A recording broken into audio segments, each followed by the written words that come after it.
Hello guys, welcome back to my YouTube channel Standard Classes. So today I'm going to start a very new chapter, that is chapter 4 planning, class 12 business studies.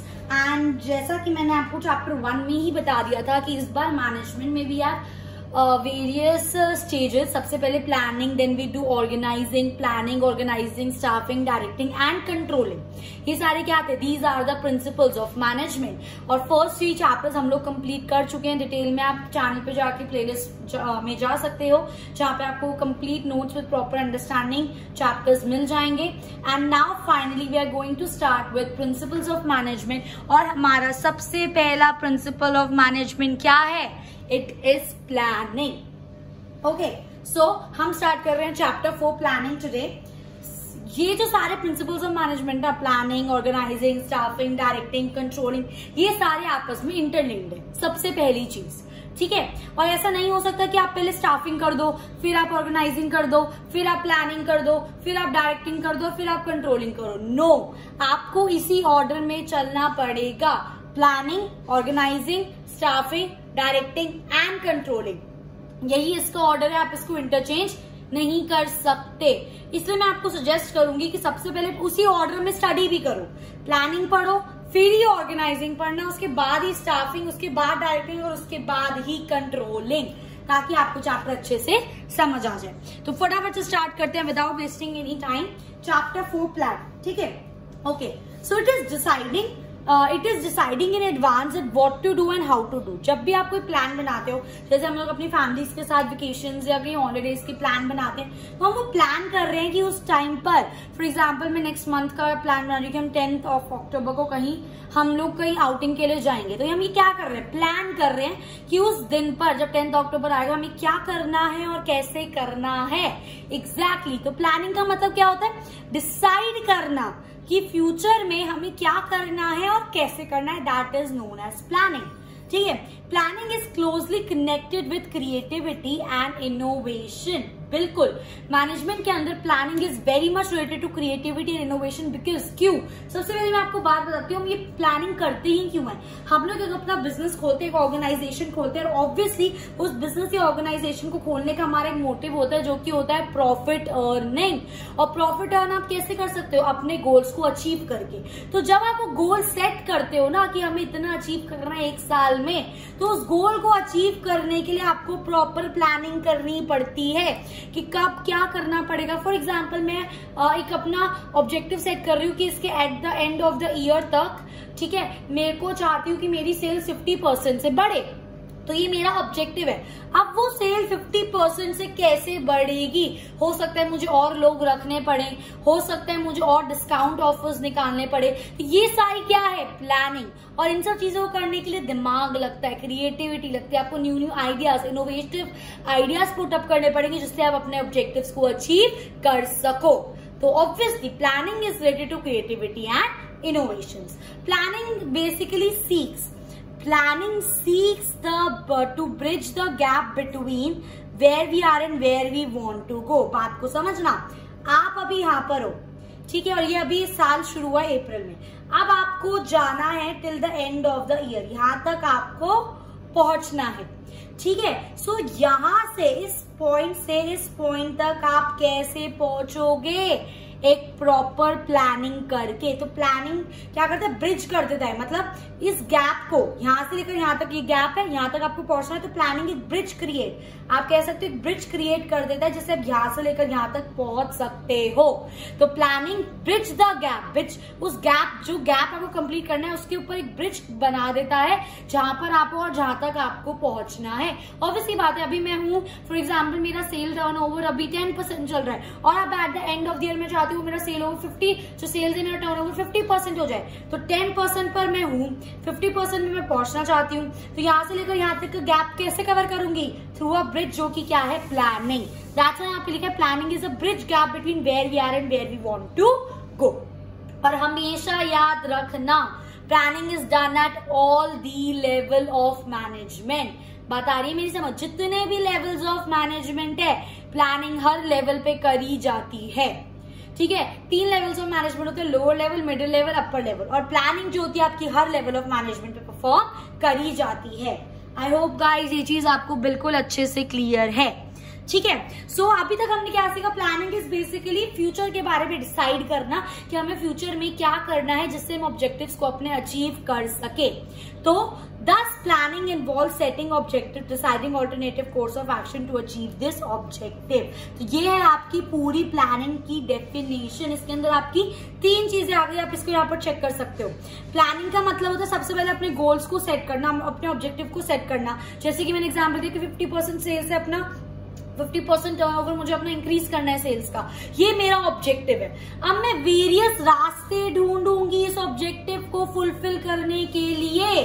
तो सबसे पहले objective set करना, फिर formulating various courses of actions. अब ये तो है नहीं कि 50% में सेल टर्न करना है तो एक ही रास्ता है बस इसका। नो, हो सकता है मैं डिस्काउंट प्रोवाइड करूं, हो सकता है मैं प्राइसेस कम कर दूं, हो सकता है मैं एडवर्टाइजमेंट ज्यादा कर दूं। तो कितने सारे रास्ते हैं ऑब्जेक्टिव को फुलफिल करने के लिए। तो प्लानिंग का मतलब होता है सबसे पहले ऑब्जेक्टिव को सेट करना, फिर डिफरेंट रास्तों को, डिफरेंट कोर्सेज ऑफ एक्शंस को आइडेंटिफाई करना, एंड देन फाइनली जब आपके पास इतने सारे courses of steps, courses of action हो जाते हैं, उनमें से एक बेस्ट सेलेक्ट करना जिससे आप अपने ऑब्जेक्टिव को फुलफिल कर सको। This is known as planning, है ना। Planning involve setting objective, developing appropriate course of action की उस ऑब्जेक्टिव को फुलफिल करने के लिए क्या क्या course of action and to achieve those objective, और कैसे आप उस फाइनल ऑब्जेक्टिव को अचीव कर सकते हो, बस ये याद रखना। तो at the end of the story इतनी सी बात है, घुमा फिरा कर प्लानिंग का मतलब है फोरकास्ट करना, चीजें डिसाइड करना that what we have to do in the future, या फिर आप ये भी कह सकते हो जहां आप अभी हो और जहां आप पहुंचना चाहते हो, दिस इज प्लानिंग। और हम कैसे पहुंचेंगे, उस गैप को हम कैसे फुलफिल करेंगे, थ्रू अ ब्रिज, और वो ब्रिज क्या है, प्लानिंग है। तो प्लानिंग की प्रॉपर डेफिनेशन क्या हुई आपकी, ऑब्जेक्टिव्स को सेट करना, वेरियस रास्ते ढूंढना कि कैसे ऑब्जेक्टिव को फुलफिल कर सकते हो, उन रास्तों में से कोई एक best alternative, best option choose करना अपने ऑब्जेक्टिव को फुलफिल करने के लिए, that is known as planning. I hope guys ये चीज आपको बिल्कुल अच्छे से क्लियर है। इसके बाद आता है इंपॉर्टेंस ऑफ प्लानिंग। अब प्लानिंग इतनी जरूरी क्यों है, उससे भी पहले मैंने यहाँ पर रेड लाइन से एक लाइन लिखी है, प्लीज ध्यान से पढ़ना। प्लानिंग प्रोवाइड्स डायरेक्शन, बिल्कुल प्लानिंग हमें बताता है कि हमें फ्यूचर में क्या करना है, तो हमें डायरेक्शन प्रोवाइड कर रहा है। And reduces the risk of uncertainty, uncertainty का मतलब होता है लॉसेस होने के चांसेस। अगर फ्यूचर में लॉसेस होने के चांसेस, हमें नहीं पता ना फ्यूचर में क्या होगा, फ्यूचर में प्रॉफिट भी हो सकता है, फ्यूचर में लॉस भी हो सकता है, पर अगर आप प्रॉपर प्लानिंग करके चलोगे, चीजों को, सिचुएशंस को लेके चलोगे कि फ्यूचर में ये भी हो सकता है, ये भी हो सकता है, अगर ये होगा तो हम ऐसे करेंगे, ये होगा तो हम ऐसे करेंगे, तो आप लॉसेस को हटा तो नहीं सकते हो, ठीक है, बट अपने जो लॉस होने से, फॉर एग्जाम्पल जहां आपको 10 करोड़ का लॉस हो रहा था, वही अगर आप अच्छी प्लानिंग कर लो तो हो सकता है वो आपको 10 करोड़ का लॉस सिर्फ 1 या 2 करोड़ का हो। लॉस तो होगा but uncertainty, level of uncertainty आपका कम हो जाता है विद प्रॉपर प्लानिंग। आई बात समझ। सो planning provides direction, reduces the risk of uncertainty by preparing forecast. Preparing forecast का मतलब फ्यूचर में प्रिडिक्ट करना, फोरकास्ट का मतलब होता है फ्यूचर में प्रिडिक्ट करना कि ऐसा होगा।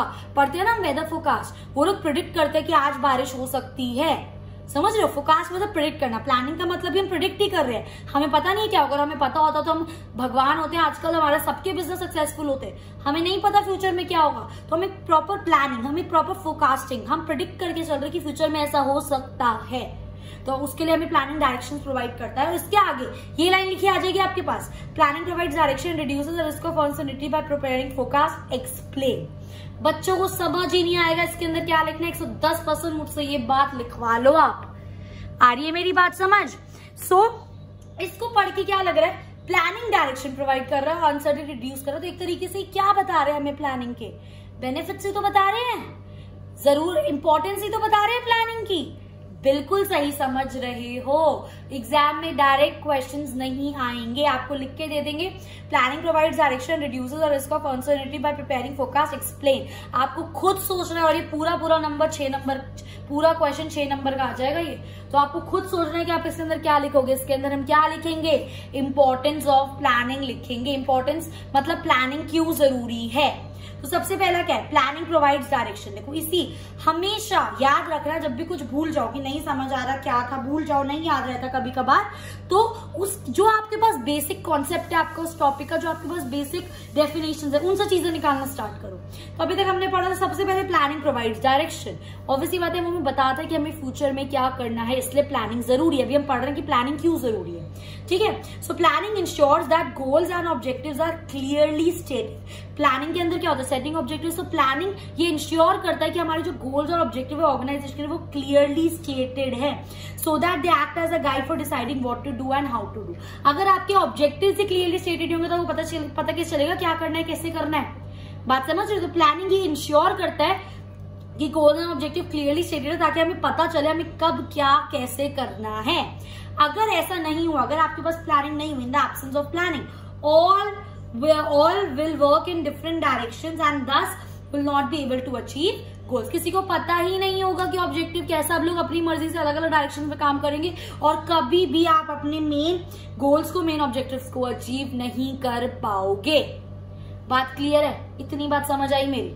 ठीक है। उसके बाद सेकंड आता है आपका planning reduces the risk of uncertainty. Obviously बात है, अभी मैंने आपको बताया कैसे। अनसर्टेनिटी मतलब लॉसेस। कितना लॉसेस होगा हमें नहीं पता, लॉस होगा वो तो ठीक है, कितना होगा नहीं पता, पर अगर प्रॉपर प्लानिंग करके चलोगे तो आप उस लॉस को तो नहीं हटा सकते, पर उस लॉस को कम जरूर कर सकते हो। So it allows managers to look ahead and anticipate changes। Planning managers को अलाउ करती है कि फ्यूचर में देखे, अंदाजा लगाए क्या होगा, उसके लिए पहले से ही तैयार रहें। ठीक है। Risk can be eliminated only, it can be reduce. याद रखना, जो भी रिस्क होगा, जो भी लॉस होगा, आप उसको एलिमिनेट नहीं कर सकते हो, आप उसको बिल्कुल हटा नहीं सकते हो प्लानिंग से, पर उसको प्रॉपर प्लानिंग से कम जरूर किया जा सकता है। आई होप गाइज ये चीज आपको बिल्कुल अच्छे से क्लियर है। उसके बाद इसकी थर्ड इंपॉर्टेंस आती है, it reduces overlapping and wasteful activities. Obviously बात है, कोई चीज आप खुद समझो, अगर हमारा कोई ग्रुप एक्टिविटी प्रॉपर प्लानिंग से चल रहा है तो कभी भी हमारी जो एक्टिविटीज होती है, नहीं कि एक जना दो ही एक्टिविटी या तीन जने वो सेम एक्टिविटी कर रहे हैं, नो, हम प्रॉपर प्लानिंग से काम डिवाइड करते हैं, तो हमेशा हमारा wastage of efforts, wastage of resources बच जाता है। कभी भी never there is overlapping of activities, कभी नहीं होता है। तो वही चीज है ऑर्गेनाइजेशन के साथ भी, अगर आप प्रॉपर प्लानिंग के साथ चल रहे हो तो कभी भी आपका काम ओवरलैप नहीं करेगा, कभी आपके रिसोर्सेज वेस्ट नहीं होंगे, क्योंकि आप प्रॉपर सिस्टमैटिक तरीके से काम कर रहे हो। तो प्रॉपर सिस्टमैटिक तरीके से काम करने के लिए प्लानिंग बहुत ज्यादा इंपॉर्टेंट है। It helps in avoid confusion and misunderstanding. Obviously बात है, and ensures clarity of action. Proper planning से आपको एग्जैक्टली पता है आपको क्या करना है, बिल्कुल क्लियर हो आप, कोई उसमें आपको सेकंड थॉट देने की जरूरत नहीं है, कोई वेस्टेज नहीं होती किसी चीज की। तो ये सब चीजें किस वजह से पॉसिबल होती है? इफेक्टिव प्लानिंग की वजह से। ठीक है। इसके बाद आपका नेक्स्ट इंपॉर्टेंस आता है guys, planning promotes innovative ideas. सोचने के लिए, ऑब्जेक्टिव तो सोच लिया, वो रास्ते सोचने के लिए, वो कौन से ऐसे रास्ते होंगे जिससे हम अपने ऑब्जेक्टिव को फुलफिल कर सके, उसके लिए हमें क्या चीज चाहिए? इनोवेटिव आइडियाज चाहिए। बात समझ रहे हो? As it is the first function of management, new ideas can take shape. सबसे पहला फंक्शन क्या है आपका मैनेजमेंट का? प्लानिंग। इसी स्टेज पर आप अपने ऑब्जेक्टिव डिसाइड करते हो, आप अपने रास्ते बनाते हो और उन रास्तों में से चूज करते हो कि सबसे बेस्ट रास्ता कौन सा है। तो इस स्टेज पर आपके पास जितने भी इनोवेटिव आइडियाज है आप यूज कर सकते हो, उनको अच्छा शेप दे सकते हो ताकि आप अपने ऑब्जेक्टिव्स को अचीव कर सको। तो simply we can say planning promotes innovation. ठीक है। उसके बाद आता है planning facilitates decision making, another very important thing, जो कि बिल्कुल सच बात है। प्लानिंग से, अगर प्रॉपर प्लानिंग से सब कुछ क्लियर है, आपके ऑब्जेक्टिव क्लियर है, आपके रास्ते क्लियर है, कैसे काम करना है वो सब कुछ क्लियर है, ऑर्गेनाइजेशन में सबको पता है क्या करना है, तो डिसीजन मेकिंग कितना ज्यादा इजी हो जाएगा आपके लिए। बात समझ रहे हो? So planning helps managers to look into the future. ये तो हम पहले से पढ़ते आ रहे हैं कि प्लानिंग हेल्प करता है मैनेजर को देखने में फ्यूचर में क्या होगा। So planning helps managers to look into the future, make choice among the various options. Future में देखने में क्या होगा और जो उससे डिफरेंट ऑल्टरनेटिव्स चूज कर रहे हैं उस ऑब्जेक्टिव को फुलफिल करने के लिए, उसमें से वो हर ऑप्शन को अच्छे से कंसिडर कर सकता है और वो बेस्ट ऑप्शन चूज करे जिससे उसका ऑब्जेक्टिव फुलफिल हो। तो ये क्या है? डिसीजन मेकिंग ही तो है। हम बेस्ट, अपने इतने सारे ऑप्शन में से बेस्ट ऑप्शन चूज कर रहे हैं, we are making a decision. It helps in setting targets, objective set करना and making the rational decisions. उसके बाद आता है आपका planning establish standards for controlling. ये सबसे एक इंपॉर्टेंट चीज है। अब इस चीज को ना ध्यान से मेरी बात समझना। इसके लिए आपको ना कंट्रोलिंग के बारे में थोड़ा सा पता होना चाहिए। एक बार पहले वो बता देती हूँ। कंट्रोलिंग हमारा लास्ट स्टेज है। Planning, organising, staffing, directing, controlling. Controlling हमारी लास्ट स्टेज है। कंट्रोलिंग में हम क्या करते हैं? कंट्रोलिंग में हम ये करते हैं, हम स्टैंडर्ड सेट कर देते हैं। ठीक है, स्टैंडर्ड हम लोगों ने सेट कर दिया कि फॉर एग्जाम्पल 50% टर्नओवर होना चाहिए। हमेशा जो हम अपना स्टैंडर्ड सेट करते हैं, जरूरी नहीं है कि हमारी जो एक्चुअल परफॉर्मेंस है वो स्टैंडर्ड के मीट करे, स्टैंडर्ड को मीट करे। हो सकता है 50% टर्नओवर हम डिसाइड कर तो 40% ही हम कर पाए, हो सकता है 50% डिसाइड कर तो 60% हम कर पाए, हो सकता है 50% में टर्नओवर डिसाइड कर तो सिर्फ 20% कर पाए। तो 50% मैंने स्टैंडर्ड सेट कर दिया और एक्चुअल परफॉर्मेंस आपकी कभी भी स्टैंडर्ड के इक्वल नहीं होती। तो हम क्या करते हैं कंट्रोलिंग स्टेज में, अपनी एक्चुअल परफॉर्मेंस और अपनी स्टैंडर्ड जो हमने सेट करे उनको कंपेयर करते हैं कि हमारी कितने से कमी रह गई। फॉर एग्जांपल एक्चुअल 30 है और स्टैंडर्ड आपका 50 है, तो कितने से कमी रह गई? 20% से। सबसे पहले कमी ढूंढते हैं एक्चुअल और स्टैंडर्ड को कंपेयर करके, और कमी जब कंपेयर करके हमें कमी मिल जाती है 20% की, फिर हम कोशिश करते हैं ये जानने की वो 20% जो कमी है वो क्यों रह गई। ये कमी को हम बिजनेस में क्या बोलते हैं? डेविएशंस। बेसिकली मैं क्या करती हूँ कंट्रोलिंग स्टेज में, एक्चुअल परफॉर्मेंस को मेजर करती हूँ स्टैंडर्ड परफॉर्मेंस से और डेविएशंस फाइंड आउट करती हूँ। मतलब डेविएशन मतलब कि क्या एक्चुअल और स्टैंडर्ड में कोई डिफरेंस है? बिल्कुल है। स्टैंडर्ड 50 था और एक्चुअल में सिर्फ 30% परफॉर्म कर पाई, तो डेविएशन कितनी हुई? 20%। तो कंट्रोलिंग स्टेज में हम वो डेविएशंस फाइंड आउट करते हैं और फिर उसके बाद हम रीजंस पता लगाने की कोशिश करते हैं कि वो जो 20% का गैप है, जो 20% का डेविएशन है, वो ऐसा क्यों है, उसके क्या रीजंस है, कहां हमारी कमी रह गई कि हम 50% नहीं अचीव कर पाए। This is controlling. इतनी बात समझ रहे? आप समझो। Planning establish standards for controlling. अब कंट्रोलिंग में मैंने आपको क्या बताया कि आप एक्चुअल परफॉर्मेंस को स्टैंडर्ड से मेजर करोगे। ये स्टैंडर्ड्स कौन सेट कर रहा है? बिल्कुल सही सोच रहे हो। These standards are set up by the planning. मतलब प्लानिंग स्टेज पर ये स्टैंडर्ड सेटअप करे जाते हैं। अगर स्टैंडर्ड्स ही सेट नहीं होंगे तो एक्चुअल परफॉर्मेंस मेजर किसके अगेंस्ट करोगे? डेविएशंस कहां से निकालोगे? डेविएशंस नहीं पता चलेगा तो उनके रीजंस कैसे पता चलेंगे? That's why planning establish standards for controlling. Planning stage पर स्टैंडर्ड सेटअप करे जाते हैं, फिर ऑर्गेनाइजिंग, स्टाफिंग, डायरेक्टिंग, फिर कंट्रोलिंग स्टेज पे एक्चुअल परफॉर्मेंस को स्टैंडर्ड से कंपेयर करा जाता है। So planning provides goals and standards against which actual performance is measured. वो स्टैंडर्ड्स जिसके अगेंस्ट आप एक्चुअल परफॉर्मेंस मेजर करोगे, that is provided by planning. आ रही है मेरी बात समझ? सो आप डेविएशंस आइडेंटिफाई करो और फिर उन डेविएशंस को सही कर पाओ। डेविएशन मतलब 20% की कमी क्यों रह गई, तो उसको हम डेविएशंस को क्या कर पाए? सही कर पाए। करेक्टिव एक्शंस आर टेकन कि हम कैसा क्या करें कि अपने वो डेविएशंस को हम करेक्ट कर पाए। तो प्लानिंग एक तरीके से क्या प्रोवाइड कर रहा है? कंट्रोलिंग का बेस। क्योंकि अगर स्टैंडर्ड्स ही नहीं होगा तो आप कंट्रोलिंग फंक्शन परफॉर्म ही नहीं कर पाओगे। और वो स्टैंडर्ड्स आपको किस स्टेज पे पता चल रहा है? प्लानिंग स्टेज पर। That's why planning sets the base for the controlling. I hope guys ये चीज आपको बिल्कुल अच्छे से क्लियर है। तो ये थे आपकी कि प्लानिंग आपके लिए क्यों जरूरी है। वो आपको डायरेक्ट क्वेश्चन में नहीं देगा। Right the importance of planning. ये मैंने आपको छोटा सा एग्जांपल दिया कि ये लाइन दे देगा, लिख देगा एक्सप्लेन। तो आपको खुद आइडेंटिफाई करना है कि आपको इसके अंदर लिखना क्या है। इतनी बात सबको क्लियर है। उसके बाद सेकंड आता है इसका फीचर्स ऑफ प्लानिंग। जितने भी बच्चों ने मेरी प्रीवियस वीडियोस पढ़ी हैं, देखा है, सबको पता है मैं हमेशा ये चीज बोलती हूँ कि फीचर्स आप हमेशा डेफिनेशन में से निकाल सकते हो। अगर बाय चांस आप एग्जाम में भूल जाओ तो आपको कोई टेंशन लेने की जरूरत नहीं है। 20 मिनट तक देख ही लिया आप अपने वीडियो ऑलमोस्ट, है ना। 20 मिनट्स होने वाले हैं। सो मैं अज्यूम कर रही हूँ कि आपको समझ आया। तो प्लीज यार लाइक कर दो, लाइक करो, शेयर करो अपने फ्रेंड्स के साथ मेरी वीडियोस, और सब्सक्राइब करो यार। स्टैंड आउट क्लासेस समझ आ रहा है ना, है ना, बढ़िया से पढ़ पा रहे हैं ना, नोट्स मिल रहे हैं ना, सब्सक्राइब कर देते हैं, क्या दिक्कत है। तो प्लीज सब्सक्राइब करिए stand out classes for more latest videos. So continuing with features of planning. ठीक है, सबसे पहला feature, planning focus on achieving objective. Planning का मेन फोकस, प्लानिंग का सबसे पहला स्टेप क्या था? ऑब्जेक्टिव को सेट करना। तुम्हारा मेन फोकस क्या है? इस ऑब्जेक्टिव को अचीव करना। तो यही तो है पहला feature, planning focus on achieving objective. Planning is purposeful, it has no meaning if objectives are not achieved. अगर आपने ऑब्जेक्टिव ही सेट नहीं करे तो भाई प्लानिंग क्यों कर रहे हो? किस लिए कर रहे हो? क्या चाहते हो? क्या करना है? इसलिए हम प्लानिंग करते हैं ताकि ऑब्जेक्टिव्स को अचीव कर सके। अगर ऑब्जेक्टिव्स ही आप ढंग से सेटअप नहीं करोगे तो प्लानिंग करने का कोई फायदा नहीं है। Next, planning is primary function of management. ये आप सबको पता है, प्लानिंग सबसे पहला फंक्शन होता है मैनेजमेंट का। ठीक है। So as all other managerial functions are performed after planning, क्योंकि सारे फंक्शंस प्लानिंग के बाद करे जाते हैं, तो हम ये कह सकते हैं प्लानिंग हर फंक्शन का बेस है। कंट्रोलिंग का बेस कैसे है वो तो मैंने आपको बता दिया, बट आप ऑर्गेनाइजिंग तब तक नहीं कर सकते जब तक आपने प्लानिंग ना करी हो, ठीक है। आप स्टाफिंग तब तक नहीं कर सकते जब तक आपने ऑर्गेनाइजिंग ना करी, ऑर्गेनाइजिंग तब तक नहीं होगी जब तक प्लानिंग नहीं करी। तो इसका मतलब क्या हुआ, प्लानिंग सारे फंक्शंस का बेस है। Third feature, planning is pervasive in nature. याद रखना पर्वेसिव का मतलब क्या होता है, यूनिवर्सल।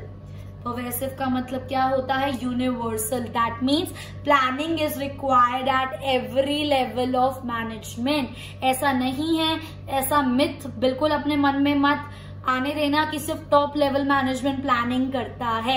मेन जो प्लानिंग होती है वो टॉप लेवल करता है, पर मिडिल लेवल, लोअर लेवल अपने लेवल्स के हिसाब से भी प्लानिंग करते हैं। That's why planning is universal, it's pervasive. आप इसको ऐसे भी समझ सकते हो कि हर इंडस्ट्री में प्लानिंग बहुत ज्यादा इंपॉर्टेंट है, हर लेवल पे प्लानिंग बहुत ज्यादा इंपॉर्टेंट है। That's why planning is pervasive in nature. इसके बाद आता है planning is continuous. Planning is continuous, सबसे इंपॉर्टेंट चीज। ऐसा तो नहीं होगा ना बिजनेस खोला, प्लान करा हमने, अपना ऑब्जेक्टिव फुलफिल कर लिया, काम खत्म, अब बिजनेस अपने आप चलता रहेगा, अपना सक्सेसफुल होता रहेगा, ऐसा होता है? बिल्कुल भी नहीं। बहुत अच्छी बात है, ऑब्जेक्टिव सेट करा, प्लान करा और आपने अचीव भी करा। अब उसके बाद आप अपने और रिक्वायरमेंट के हिसाब से, क्योंकि हम चाहते हैं हमारा बिजनेस ग्रो करता रहे, तो हम डिफरेंट प्लान्स क्रिएट करते रहते हैं। That's why planning is continuous. ऐसा नहीं होता एक प्लान अचीव करा, काम खत्म, बैठ जाओ आराम से, बिजनेस हो गया सक्सेसफुल, नो। ठीक है। So one plan is completed, new is draw. एक कंप्लीट हुआ, दूसरा बनाया, दूसरा कंप्लीट हुआ, तीसरा बनाया, अकॉर्डिंग टू दी रिक्वायरमेंट। तो this is known as planning cycle. क्या होता है प्लानिंग साइकिल, देखो मैंने यहाँ पे लिखा है, पहले आपने ड्रॉ करा प्लान, फिर आपने उसको इंप्लीमेंट करा, इंप्लीमेंट करने के बाद फिर आप ड्रॉ करोगे, फिर दूसरा इंप्लीमेंट करोगे, फिर तीसरा प्लान ड्रॉ करोगे, फिर उसको इंप्लीमेंट करोगे, फिर चौथा प्लान ड्रॉ करोगे, फिर उसको इंप्लीमेंट करोगे। बात आ रही है मेरी समझ? This is known as planning cycle. Next feature आता है प्लानिंग इज फ्यूचरिस्टिक। ये तो हम पूरे चैप्टर में अभी तक पढ़ते आ रहे हैं यार। प्लानिंग का मतलब होता है लुकिंग इन फ्यूचर, देखना कि आगे क्या होगा। हम देख तो नहीं सकते एग्जैक्टली, हमें नहीं पता, बट एक अजम्पशन लगा सकते हैं, अनुमान लगा सकते हैं कि फ्यूचर में ऐसा होगा, तो उसके हिसाब से हम चीजों को एनालाइज करके चलते हैं, पहले से ही तैयार होके चलते हैं। ठीक है। So it implies peeping into the future and analysing, देखना कि क्या होता है और उसको एनालाइज करना और उसके हिसाब से चीजों को तैयार करना। सेकेंड लास्ट फीचर आता है आपका प्लानिंग इन्वॉल्व डिसीजन मेकिंग। आप डिसीजन मेकिंग अच्छे से तब कर पाओगे जब आपकी प्लानिंग ढंग से होगी। तो it involve choice among the various course of actions. Objective achieve करना है, हमारे पास बहुत सारे रास्ते हैं ऑब्जेक्टिव, बहुत सारे कोर्स ऑफ एक्शन है ऑब्जेक्टिव को अचीव करने के लिए, तो कौन सा बेस्ट चॉइस हमें करना है? तो planning facilitate decision making. If there is only one option, अगर आपके पास सिर्फ एक रास्ता है उस ऑब्जेक्टिव को अचीव करने का, तो प्लानिंग का फायदा ही नहीं है। क्या करोगे प्लानिंग करके? वही रास्ता अपनाना पड़ेगा। तो प्लानिंग होती ही वहीं पर है जहां पर आपके पास एक से ज्यादा ऑप्शंस अवेलेबल हो। So if there is only one option then there is no need of planning. And last feature of planning is it is a mental exercise.